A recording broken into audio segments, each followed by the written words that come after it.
दोस्तों, क्या आपको भी कुछ काम करते टाइम ऐसा लगता है कि मैंने इस काम को पहले कहीं कर रखा है, लेकिन हकीकत में आपने उस काम को पहले कहीं किया नहीं होता है, लेकिन फिर भी आपको ऐसा लगता है कि मैंने इस काम को पहले कहीं कर रखा है। तो दोस्तों, यहाँ पर सवाल ये उठता है कि ऐसा क्यों होता है और इस साइकोलॉजी को क्या कहते हैं और इसके पीछे साइकोलॉजिकली क्या रीजन है, और भी तरह तरह के सवाल। तो दोस्तों, अगर आपको इन सारे सवालों का जवाब जानना है तो वीडियो में लास्ट तक बने रहिएगा, क्योंकि आज के इस वीडियो में हम जानने वाले हैं कि कुछ भी काम करते टाइम या और भी कई कंडीशन में हमें ऐसा क्यों लगता है कि हमने इस चीज़ को पहले कहीं कर रखा है। So guys, let's get started. दोस्तों, सबसे पहले हम ये समझते हैं कि इस चीज़ को क्या कहते हैं। जब भी कहीं घूमते टाइम या और भी कुछ काम करते टाइम हमें ऐसा लगता है कि हमने इन एक्टिविटी को पहले कहीं कर रखा है, तो इस साइकोलॉजी को déjà vu कहा जाता है। déjà vu एक फ्रेंच वर्ड है जिसका मतलब होता है ऑलरेडी सीन, यानी कि पहले से ही देखा हुआ। सो गाइस, अब हम ये तो समझ चुके हैं कि इस चीज़ को déjà vu के नाम से जाना जाता है।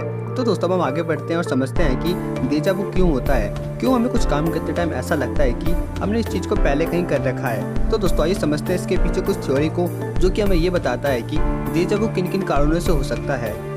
पहली थ्योरी है फॉल्स मेमोरी। तो दोस्तों, आइए समझते हैं इससे एक एग्जाम्पल और एकदम आसान तरीके से। एग्जाम्पल के लिए आप एक जगह पर घूमने गए हो जो कि देखने में कुछ इस टाइप का है, और इस जगह को हम नाम देते हैं दिल्ली। यहाँ तक सब क्लियर है कि आप एक जगह पर घूमने गए हो जिसका नाम है दिल्ली, और वो देखने में कुछ इस टाइप का है। अब कुछ टाइम बाद आप दूसरी जगह घूमने गए जो कि देखने में कुछ इस टाइप का है, और इसका नाम हमने मुंबई रख दिया।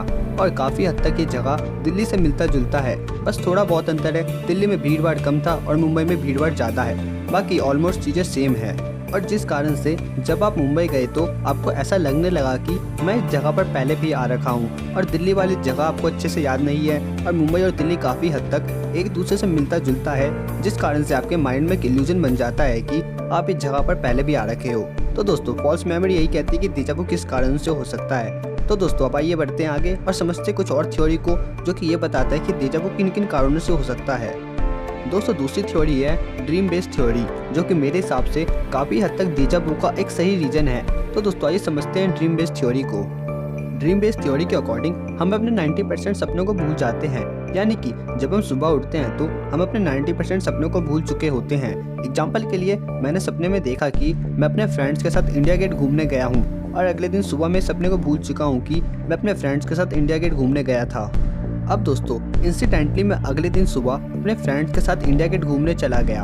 अब दोस्तों, मैं अपने सपने में तो पहले ही इंडिया गेट अपने फ्रेंड्स के साथ घूम चुका हूँ, और मैं सपने को भूल भी चुका हूँ। और जब मैं हकीकत में अपने फ्रेंड्स के साथ इंडिया गेट घूमने गया तो मुझे ऐसा लगने लगा कि मैं इस जगह पर अपने फ्रेंड्स के साथ पहले भी आ रखा हूँ, क्योंकि मैं अपने सपने में तो इस जगह पर पहले ही आ चुका हूँ और मैं सपने को भूल भी चुका हूँ। लेकिन फिर भी ये सपना मेरे दिमाग के किसी कोने में स्टोर है, जिस कारण से जब मैं इंडिया गेट हकीकत में गया तो वो सपना मेरे माइंड में पहले से ही स्टोर था, जिस कारण से मुझे ऐसा लगने लगा कि मैं इस जगह पर पहले भी आ चुका हूँ। तो दोस्तों, ड्रीम बेस्ड थ्योरी यही कहती है कि हमें déjà vu का आवाज़ क्यों होता है, और ज़्यादातर लोगों का कुछ काम करते टाइम ऐसा लगना मैंने इस काम को पहले कहीं कर रखा है का यही रीज़न होता है कि हमने उस चीज़ को अपने सपनों में देखा होता है, लेकिन अगले दिन उस सपने को हम भूल जाते हैं, और वो सपना हमारे माइंड में स्टोर होता है, और जब हम हकीकत में वो चीज़ करते हैं तो हमें ऐसा लगने लगता है कि मैंने इस चीज़ को पहले कहीं कर रखा है। तो दोस्तों, आइए बढ़ते हैं तीसरी थ्योरी की तरफ। दोस्तों, जो लोग पुनर्जन्म पर विश्वास रखते हैं उनका मानना है कि सारी घटनाएं हमारे पुनर्जन्म से संबंधित है। पुनर्जन्म पर विश्वास रखने वाले लोग कहते हैं कि जब हम मरने के बाद दूसरा जन्म लेते हैं तो कई बार पुराने जन्म की बहुत सारी चीज़ें हमारे दिमाग में स्टोर होती है, जिस कारण से जब हम नया जन्म लेते हैं तो कई बार कुछ घटना सेम होती है, और पुराने जन्म की कुछ चीज़ें हमारे दिमाग में स्टोर होती है, जिस कारण से हमें ऐसा लगता है कि ये घटना हमारे साथ पहले भी हो चुका है।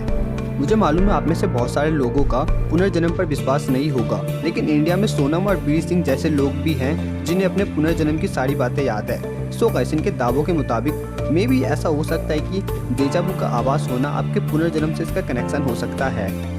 और कुछ लोग déjà vu को यूनिवर्सल और पैरानॉर्मल एक्टिविटी यानी कि भूत प्रेत से भी जोड़कर देखते हैं, जिनको अगर साइंस के व्यू से देखें तो इनका कोई मतलब नहीं बनता है। इसलिए मैंने इस वीडियो में इन सब चीज़ों के बारे में नहीं बताया। और déjà vu के ऊपर 50 से भी ज़्यादा थ्योरी बनाई गई है, लेकिन किसी भी थ्योरी ने 100% déjà vu के बारे में सटीक जानकारी नहीं दी है।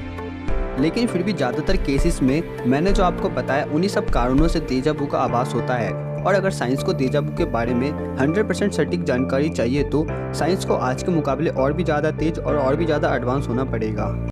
तो दोस्तों कमेंट करके जरूर बताइएगा कि आपको भी कभी डेजा वू का आभास हुआ है, और अगर आपका जवाब हाँ है तो वीडियो को लाइक जरूर करिएगा। और अगर आपको फैक्ट, साइंस, मिस्ट्री इन सब चीज़ों के बारे में जानना पसंद है तो चैनल को सब्सक्राइब जरूर करिएगा। और अगर आपको ये पता चल चुका है कि आपको कुछ काम करते टाइम ऐसा क्यों लगता है कि मैंने इस काम को पहले कहीं कर रखा है, और इस वीडियो को देखकर इसका जवाब आपको मिल चुका है, तो वीडियो को अपने फ्रेंड्स के साथ जरूर शेयर करिएगा। और ऐसे इंटरेस्टिंग फैक्ट्स को जानने के लिए इंस्टाग्राम पर भी जरूर फॉलो करिएगा, जिसका लिंक नीचे डिस्क्रिप्शन में मिल जाएगा।